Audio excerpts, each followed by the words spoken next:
बिस्मिल्लाहिर्रहमानिर्रहीम अस्सलाम वालेकुम रहमतुल्लाहि व बरकातुहू। कैसे हैं सब? उम्मीद है सब ठीक होंगे और आपकी एग्ज़ाम की प्रिपरेशन बहुत बेस्ट जा रही होगी।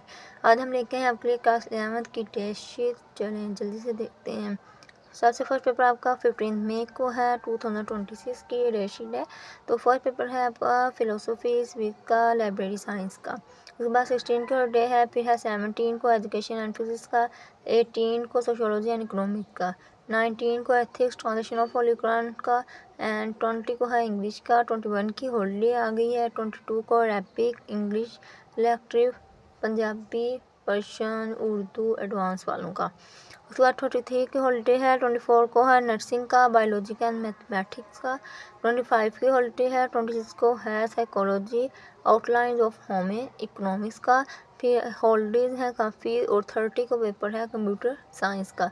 फिर 1 को है आपका उर्दू का और पाकिस्तानी कल्चर का। 2 को है Islamic studies elective principle of accounting का। एंड लास्ट पे है आपका 3 डेट को हिस्ट्री एंड जियोग्राफी का। उम्मीद है आपको समझ आ गई होगी। और किसी से समझ ना आए या कोई भी चीज़ के आपको चाहिए हो तो कमेंट सेक्शन में ज़रूर बता दिया करें। नेक्स्ट वीडियो के लिए इजाज़त दीजिए। अल्लाह हाफिज़। दुआ में याद रखें।